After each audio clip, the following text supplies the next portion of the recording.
aqui vamos nós, sobre duas pernas, todos pomposos e orgulhosos.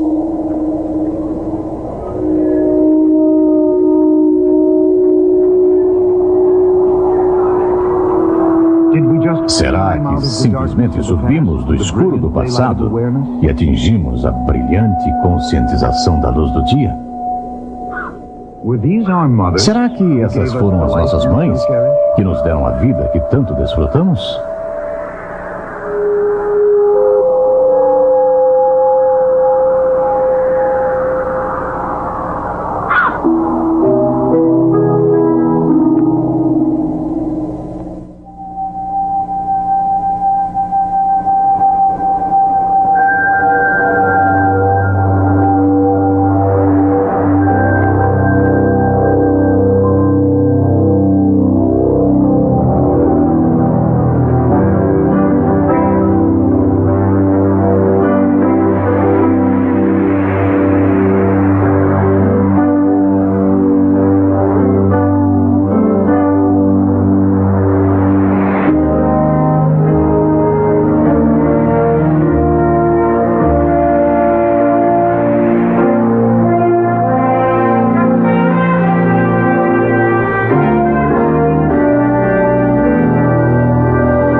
Aqui, nesse velho rio, o Sr. Charles Dawson encontrou o fóssil do crânio do homem de Piltdown em 1912 e 1913. Ora, o homem sempre se interessou em saber de onde veio. O homem moderno é como o homem ancestral nesse respeito. Minha filhinha, assim que começou a acordar para as coisas, com 1 ou 2 anos de idade, fez sua primeira pergunta: papai, de onde eu vim? Como você responderia a uma dessas? Ora, os materialistas e os biólogos dizem que o homem se desenvolveu por evolução dos animais. E seus esforços agora são para encontrar esses elos perdidos entre os animais e o homem. Hoje já não se fala tanto em elos perdidos, fala-se a respeito de ancestrais comuns. Há a necessidade de encontrar evidências, é claro, para a prova e a fortificação da teoria da evolução. E quando nenhuma evidência foi encontrada, alguns cientistas, por humor, quem sabe, deram um jeitinho e inventaram as evidências. E aqui vemos como eles inventaram a evidência do estágio intermediário entre o homem e os macacos no crânio de Piltdown. O crânio de Piltdown é de um homem e a mandíbula foi preparada como a de um macaco. Então ela serviu por 35 anos como tal estágio intermediário, até que foi descoberto pelo pessoal que trabalha no Museu Britânico que o que havia era uma mandíbula de macaco acoplada a um crânio humano, e que foi uma brincadeira proposital deliberada.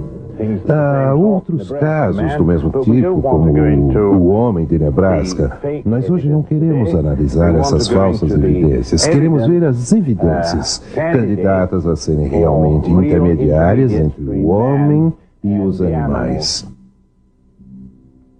Em todos os lugares do mundo, as pessoas estão tentando há anos encontrar evidências conclusivas para provar que o homem evoluiu do mundo animal. Primeiramente, as pessoas achavam que o homem Neandertal era um bom candidato para o elo perdido, mas hoje todos estão convencidos que o homem Neandertal foi totalmente humano. Um dos mais conhecidos candidatos de hoje é encontrado na África.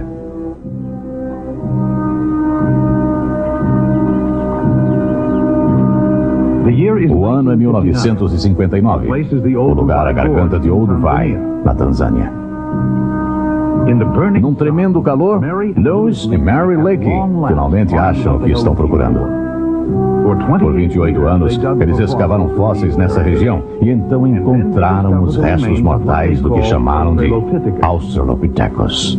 Em 1974, um pouco mais ao norte da África, Donald Johansen encontra os ossos de outro Australopithecus e o chama de Lucy.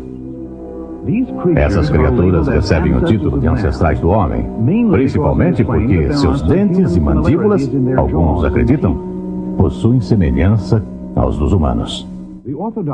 O ortodontista Dr. John Cuso investigou esse caso por muitos anos. Seus resultados não foram muito otimistas para a procura dos elos perdidos. O que tenho aqui é um modelo de maxilares superiores e inferiores. Os inferiores estão na primeira fileira e os superiores na segunda fileira. Elas são chamadas de mandíbulas. O que quero tentar mostrar é a variedade de maxilares humanos. Essa variedade é medida através de dois fios, alinhando-os junto aos dentes, e você pode medir assim, depois de verificando os ângulos bem ali. Esse ângulo é medido. Esse apresenta 67 graus. Agora nós seguimos assim por essa curva e vemos que no final dela temos praticamente arcadas paralelas. Temos um conjunto quase paralelo de dentes. Esse é de um ser humano. Assim como todos esses moldes aqui são dos meus clientes ou foram no passado. Essa menininha tem um ângulo de 10 a 12 graus entre as duas fileiras de seus dentes inferiores. Isso é muito comparável a esse chimpanzé, o maxilar inferior de um jovem chimpanzé. Como podem ver, eles são parecidos, são muito semelhantes. Verificando-os, então, muitos já tentaram dizer que se pode distinguir cada espécie pelos ângulos. Eu, porém, digo que a variedade humana é tão vasta que se torna difícil encontrar um maxilar inferior e superior e depois extrapolar um ângulo e dizer ser esta uma espécie distinta. Portanto, quando vejo uma cabeça, por exemplo, como a do Australopithecus, que tem a configuração de um macaco na parte do crânio, mas muitos de seus dentes parecem humanos, eu não tento categorizar as espécies pelos seus dentes ou pela forma de suas arcadas, sejam elas hominídeas, ou de um homem mesmo, ou macaco, ou um gorila. Será que o Australopithecus foi um dos ancestrais do homem moderno? Vamos para Londres ouvir o que uma autoridade dos supostos fósseis de homem-macaco tem a dizer. O Sr. Malcolm Bolden. Um número de medidas foram tiradas dos ossos desses australopitecos e por um computador os ossos foram comparados com os ossos de macacos e com os ossos de seres humanos, o Homo sapiens. E todas as vezes as medidas de macacos se aproximaram muito mais do que as medidas de seres humanos. E, na verdade, Oxnard, que fez essa experiência e anotou as medidas, nas suas conclusões duvidou que exista qualquer ligação entre o Australopithecus e o Homo sapiens. Ora, isso também foi sustentado pelo trabalho do Sr. Solly Zuckerman.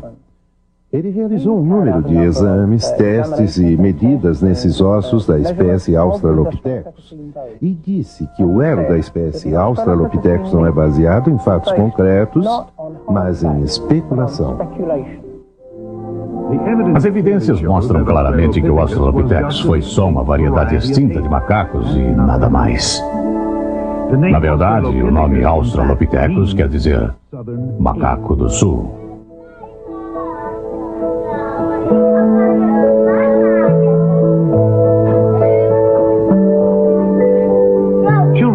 As crianças brincam. A argila toma formas fantásticas. Com canetas e giz de cera, elas desenham e coloram coisas lindas. E ao se tornarem adultos, elas continuam ainda a desenhar e negociar contratos e projetos de casas lindas. Elas criam e constroem imensas cidades, nas quais vivem com milhares e milhares de vizinhos.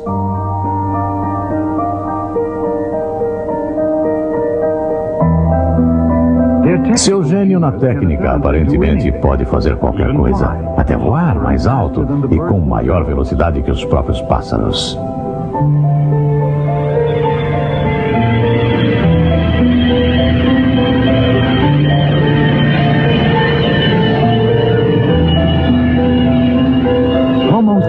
sapiens, homem moderno. De onde será que ele veio? Além das descobertas do Australopithecus na África, na Tanzânia pelos Leakeys e na Etiópia pelo Johannesson, existem outros restos de espécies que já acreditaram ser um estágio intermediário entre o homem e o macaco, o Homo erectus. Alguns fósseis descobertos perto de Pequim entre 1920 e 1940 foram classificados como Pithecanthropo-pequineses, mas depois foi-lhes dado o nome de Homo erectus. O que encontraram foi 14 cabeças, especialmente fragmentos de cabeças. Só 5 estavam em pedaços suficientes para ser reconstruídas, para se descobrir a capacidade de seus cérebros. Essa foto mostra uma das cabeças mais completas. Essa é a de número 11, e aqui você pode ver a massa que foi usada entre os pedaços. Essa cabeça foi adicionada aqui com ossos do rosto a alguns centímetros de distância. A cabeça foi totalmente reconstruída e essa mandíbula veio de escavações a uns 25 metros de distância. Nessa cabeça básica foi modelada a face de uma mulher e a chamaram de Nellie.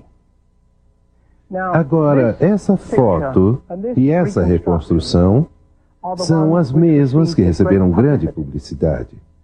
Mas eu fico pensando, quantas pessoas será que se conscientizam que isso tudo foi baseado numa cabeça toda fragmentada e assim reconstruída? As cabeças não só foram reconstruídas nessa base de alguns fragmentos, mas as faces mais ou menos humanas foram resultado de uma imaginação de artista. Quando os artistas têm alguns ossos de macacos, eles tentam normalmente fazer a reconstrução parecer tão humana quanto possível para dar aquela aparência especial, fazendo-a encaixar muito bem no esquema evolucionário.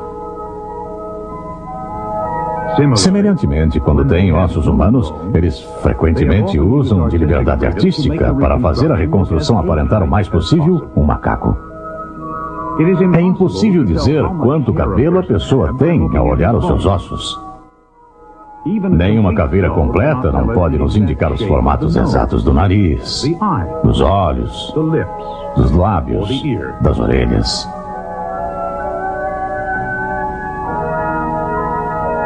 Além dos fragmentos dos aparentes macacos encontrados perto de Pequim, na China, pesquisadores também encontraram restos do homem moderno e de fogo. O que isso significa sobre o homem de Pequim? O fogo, o quartzo e os ossos todos indicam que seres humanos habitavam aquele local de Pequim. E quando esses homens saíam para caçar na mata para encontrar carne, matavam antílope e rena e o que mais houvesse traziam isso de volta à caverna pela carne. Cortavam a carne e jogavam o resto no fogo. E se pegassem um macaco? A carne do macaco é carne dura para comer. Então eles tiravam fora a cabeça, amassavam o crânio para pegar os miolos, que eram considerados como uma guloseima, e jogavam os fragmentos do crânio no fogo, misturados com os outros ossos de animais, que é onde foram achados.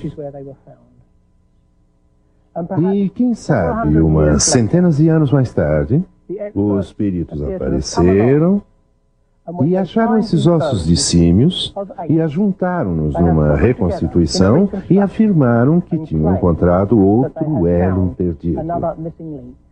O homem de Pequim. Que pena.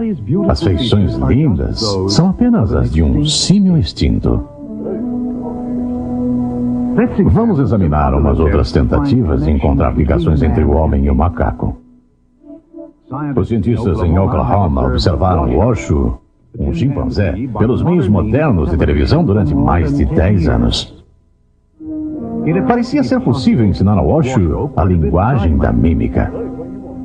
Usando suas mãos ou sua cabeça, ela pode dizer a seus observadores que ela quer um morango ou uma maçã, que ela tem sede e muitas outras coisas. Como resultado, algumas pessoas tiraram a conclusão de ser essa uma indicação de que os símios têm capacidade de fala e que só lhes faltam os músculos da garganta. Ora, é fato conhecido que se pode ensinar a animais um certo modelo de comportamento. Veja esse cão pastor, por exemplo. Ouvindo os assovios de seu dono, ele dirige o rebanho para onde o pastor quer.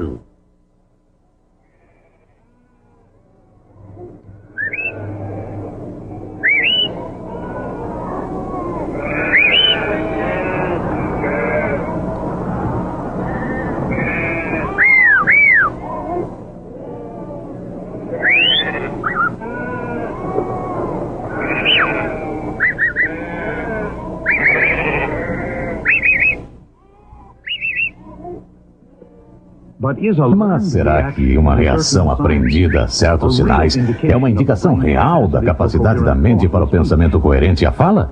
Claro que não, definitivamente.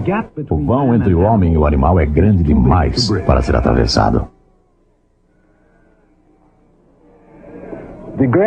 A grande dificuldade é que existe uma grande lacuna entre o homem e os animais. O homem tem um computador que controla sua linguagem e tem um centro de fala no cérebro que o animal não tem. Muitos protestam quando falamos desse jeito, porque um animal pode aprender um vocabulário, um cachorro pode aprender os assovios do seu dono e reagir de acordo, e eles poderão se comunicar um com o outro. Um golfinho pode aprender a linguagem da mímica. O macaco, o Washoe, por exemplo, na América, dizem ter aprendido uma linguagem de mímica. Um animal pode aprender um vocabulário, mas ele não aprende a língua gramatical. E essa é a grande dificuldade, pois fazer isso requer um computador muito complexo. E nenhum estágio intermediário foi encontrado para se encaixar entre um animal falante, que é o homem, e o animal que não fala. O vão é muito grande, mas hoje ainda estão procurando esses intermediários entre animais e o homem no meio científico.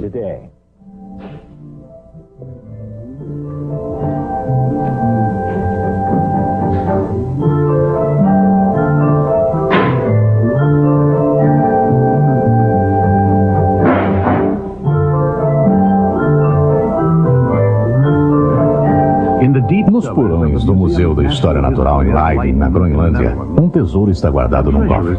Ossos fossilizados encontrados por um holandês, Eugène Dubois. A história é assim.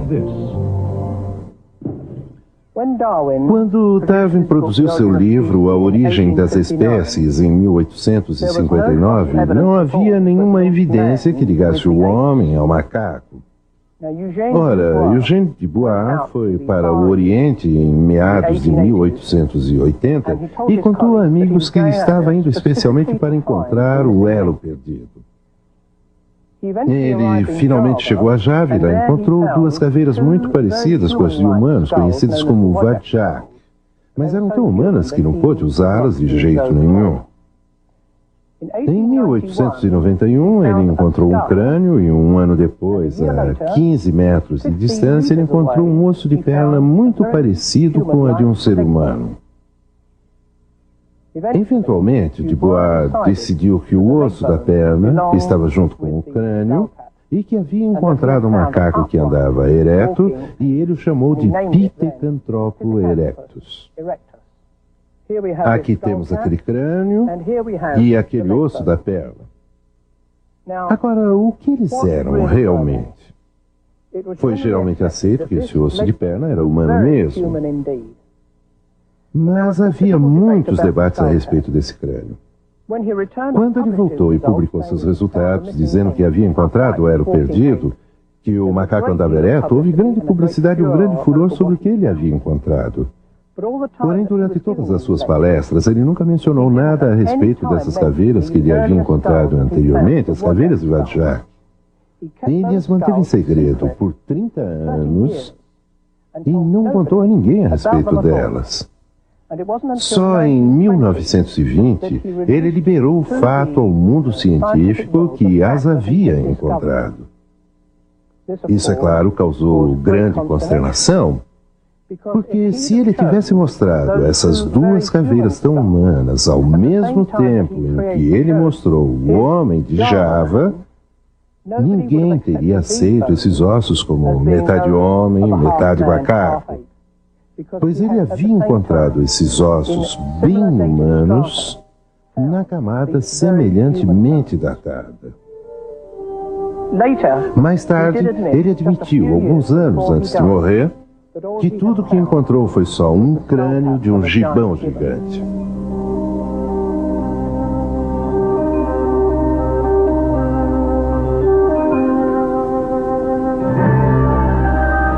Alguns fragmentos de um extinto gibão gigante em Java, restos de um macaco do sul, Australopithecus, encontrado na África, como as descobertas dos Lakes e de Johansson, que chamou o seu etíope Australopithecus de Lucy.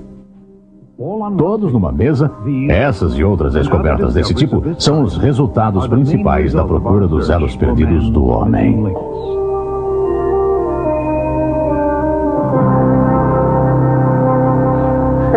Todos esses fragmentos de fósseis que olhamos até agora, eu os considero todos de macacos. E isso inclui a espécie de Australopithecus, homem de Pequim, o homem de Java, que agora é classificado como Homo erectus, e as descobertas de Johansson, na Etiópia. Todos simplesmente macacos.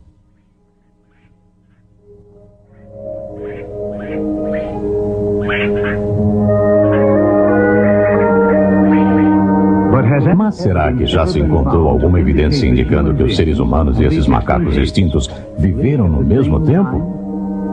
O professor Wilbert Rush estudou essa questão por muito tempo. Parece que, enquanto encontramos mais fósseis, pelo menos até agora, o que acontece é que o homem aparece consistentemente paralelo com todos os seus supostos ancestrais. E o conceito do homem se ter desenvolvido dessas formas subhumanas é simplesmente muito incerta e não pode ser alimentada. Pelo contrário, temos um desenvolvimento paralelo. Temos registro do homem existindo ao mesmo tempo que seus ancestrais, mesmo voltando até onde está com essas formas de supostos humanos e as formas de humanos de verdade. Aqui vemos os vários tipos dos chamados elos perdidos. Aqui estão posicionados nas profundezas geológicas respectivas na coluna geológica. Porém, se pesquisarmos mais a fundo, descobrimos que, em cada caso, esses supostos homens macacos não poderiam ser os ancestrais do homem, pois o homem moderno, Homo sapiens, já existia. O homem não só viveu no mesmo período que o Homo erectus, mas seus fósseis e artefatos também foram encontrados em estratos que têm a mesma colocação do Homo habilis e o Australopithecus. O mesmo é verdade com o Ramapithecus. Parece mais e mais óbvio que nenhuma dessas criaturas pode ter sido ancestral da humanidade, pois o homem já existia.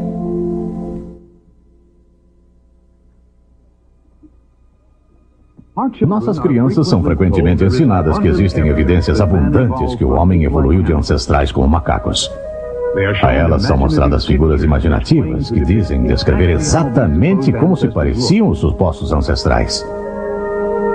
Mas onde estão os fatos? Será que o homem evoluiu? Se assim fez, não parece ter deixado evidência alguma em registros fósseis. O elo perdido entre o homem e os macacos, como o suposto elo entre todos os animais e grupos de plantas, ainda estão faltando. O que podemos dizer pelas evidências até agora é que o homem sempre foi homem e os macacos sempre foram macacos. Os antropólogos, falhando ao não encontrar fatos em fósseis para sustentar a transição homem-macaco, voltaram-se para um novo campo de pesquisa chamado de taxonomia molecular. Esses pesquisadores descobriram que as faixas nos cromossomos de algumas das proteínas do sangue do chimpanzé e do ser humano são bem semelhantes. Será que esse fato sugere um ancestral comum? Não necessariamente, pois há mais de uma maneira lógica para interpretar essas similaridades. Certamente seria lógico o criador usar projetos semelhantes para as estruturas que serviriam propósitos semelhantes. Além do mais, o número de cromossomos que deveria ser ligado à evolução não mostra qualquer sinal de evolução. O número de cromossomos não tem nenhuma relação com um tipo qualquer de ordem em crescente evolução.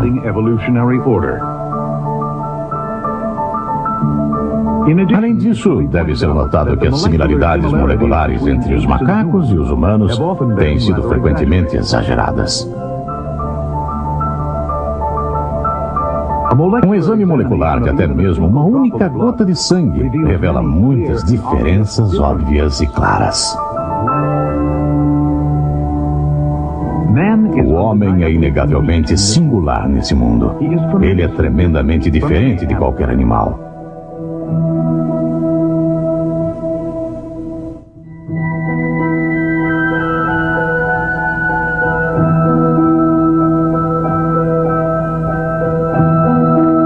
Homo sapiens, homem moderno, criado como um ser perfeito, lentamente está se degradando rumo à escuridão. Mas sua singularidade ainda é clara. É clara especialmente no seu poder de criar.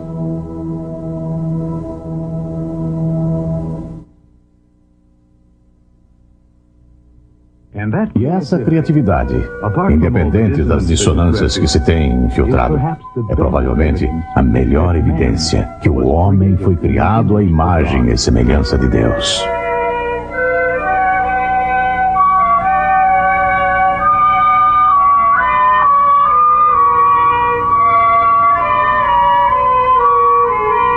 O homem e o macaco certamente aparentam-se em forma, mas não em parentesco. Professor Wilder Smith. Ora, todas as evidências que temos no momento nos apontam ao fato de que ou temos macacos extintos e existentes, ou temos homens extintos e existentes. Temos macacos inteligentes e temos macacos menos inteligentes, e o mesmo pode ser dito do homem. Mas os dois jamais se encontrarão. Eles são macacos e permanecem macacos, e o homem permanece homem. Ora, se formos ao jardim zoológico e ficarmos em frente à gaiola dos chimpanzés, encontraremos pessoas lá rindo deles porque veem as semelhanças. Ali existem homologias. Mas não sejamos enganados por homologias, pois semelhanças podem aparecer facilmente pelo fato de que existe o Criador em comum que criou tudo. E eu, pessoalmente, acredito que os genes, que são os desenhos e projetos que fizeram as formas variadas e as espécies, só podem surgir de um Criador que criou-as todas. É por isso que existem as semelhanças e homologias que, na verdade, encontramos na biologia de hoje.